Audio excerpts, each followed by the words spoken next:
What's the difference between what is known and what is unknown? And what is the difference between what you think you're getting and what you have or what you received? Today, episode is going to be focusing on the importance of asking the right questions and being aware of what you're trying to accomplish. Hello, and thanks for tuning in again. I'm Gary, and I'm your host for Military Illumination, where we look at differences between what the military says and what they do, and the importance of asking questions to ensure that you're making an informed decision whether or not to enlist in the military or to recommend it. It's Sunday afternoon, and at a barbecue with some friends, some business colleagues. The conversation comes up. Me being who I am, I voice a displeasure or something that I saw recently at that place that sells those hot dogs for $1.50 with the sodas, that big box store. I went in to buy one of the little wheel cars that become popular. I needed one. And Costco, and that store had them on sale for $20 off at $69.99. Original price was $89.99. I knew I needed to get one. I just like, hey, this is a great deal. Man, I'm going to load it up. I got a deal. I was telling my colleagues, they were just lying to me. When you do the math and look closer, it's a lot less. I was being misled. And that was my focus when I was talking with my friends and colleagues. As always, there's somebody at a party who has insight. That person, you can ask them anything. They just know everything. Trivia, they'll win championship, they'll go in Jeopardy, and they'll win for 10 years. They're that good. This person said, no, it's a rebate. It's an instant rebate. What they're doing is legal. The savings is through the instant rebate that you get when you check out. But I said, no, you're paying taxes on the full price, the reduced price. He was insistent, we were heated, but he said, no, they're perfectly legal. So they're misleading people. Another lady jumped in and said, you know what? These cereal companies have all these fancy boxes and lettering, but when you read the ingredients, there's some things in there that they use for cleaning supplies. There's chemicals in that cereal. They call it different things. What got my attention was when this lady said the same companies will sell it overseas in European countries and not have those ingredients because those countries will not buy our product because it said it is poisonous. Think about that. We're thinking we're getting something nutritious, something good, but actually it's a box full of chemicals. You believe that you're getting something nutritious and good, so you buy it for your kids because they have that little animal with the stripes on it.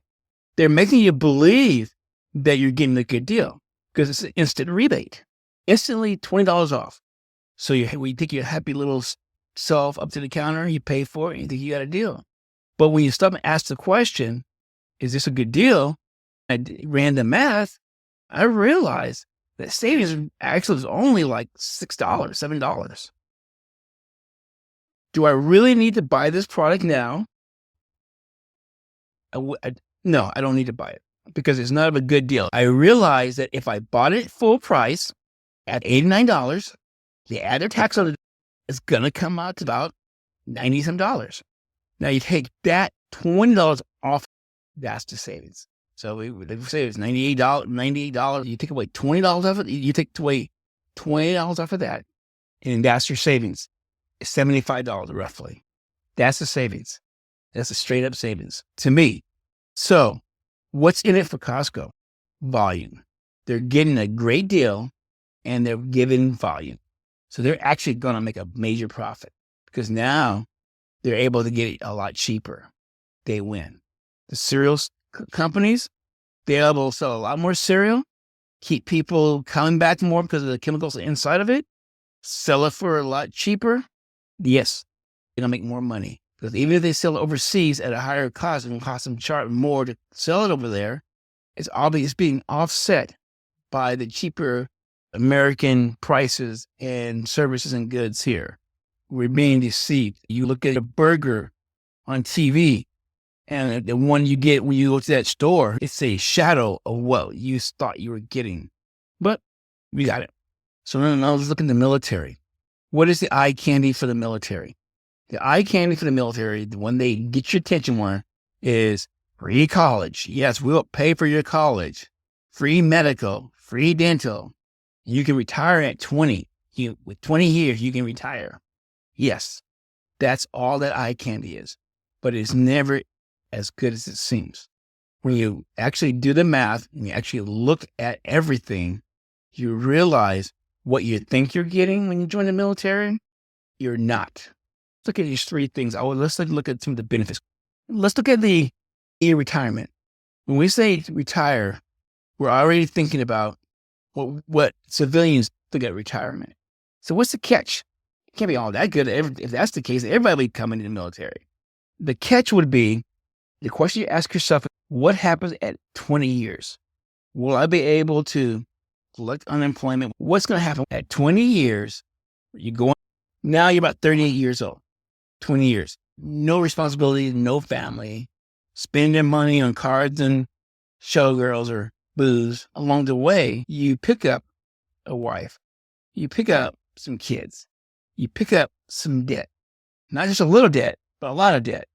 While your base pay is going up, you're also getting money for living allowances. If you're overseas, you get money for being deployed, which boosts your monthly income. So now, if your base pay is $2,000, you add all the extra stuff, and now you're at $4,000 a month. You're living a $4,000 month lifestyle. The kid's still going to be in school. You're still going to be young. And because you've been moving around so much, your spouse won't be able to really establish anything of significance. Now you're at 20 years. If you make it 20 years, there's something called the 19-year itch where the military tries to get rid of people. So let's say now you're at 20 years, you're like $6,000 a month. You got the house there, you got bills. So your base pay is $3,500. That's your base pay. Even though you're getting $6,000, your base pay is $3,500. Here's how military retirement works. Your military retirement is based on 50% of your base pay.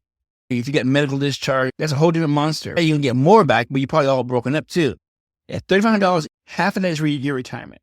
Now, you're going to take that $1,500, and guess what?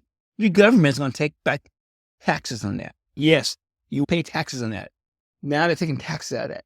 So that $1,500 drops down, let's just say $1,200. You live in a $6,000 lifestyle.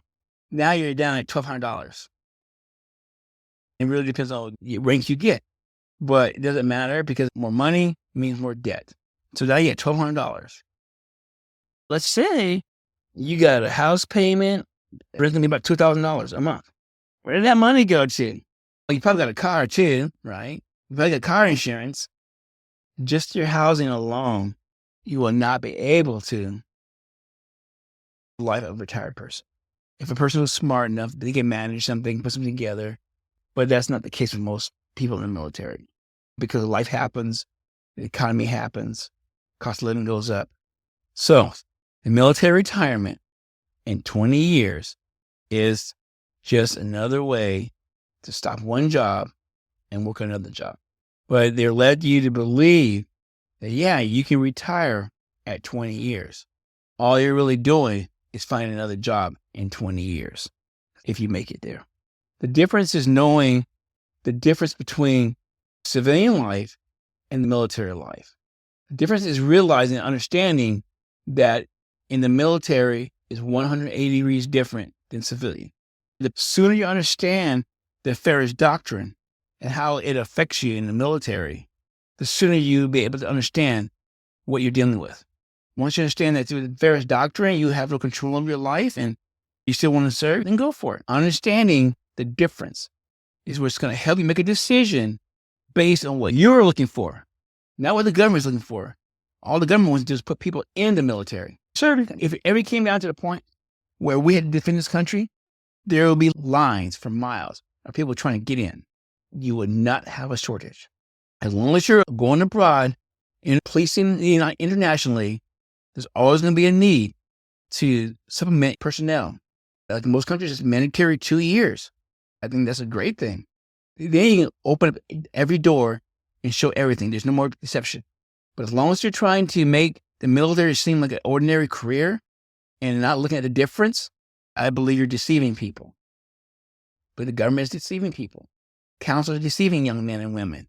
It is what it is. Understanding the difference.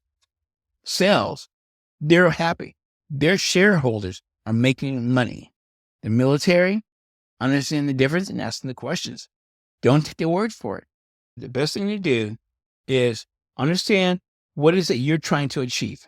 Look at all the options that can get you there. Then make a decision. The key to it is limit how much you tell your recruiter, because they will take what you tell them, manipulate it, and make you believe that you're getting something that you're not. And by the time you're in, it's too late. Come back again where we're going to be discussing some other differences that will be helpful to you, hopefully, in making a decision or share it with someone who's thinking about it. Military illumination is all about sharing and opening up people's eyes. So what's the difference? Why do we do it? There is a call to action. I was subjected to and have observed the underhanded practices of the government and the military. I had a choice. I can step back and do nothing, or I can share. Like so many other people on the internet are sharing their story. They're warning people over and over again. I'm not the only one, and everyone else is calling on the dark. I want to give you options and choices. Until next time, ask questions, be aware, and know what you want. Take care.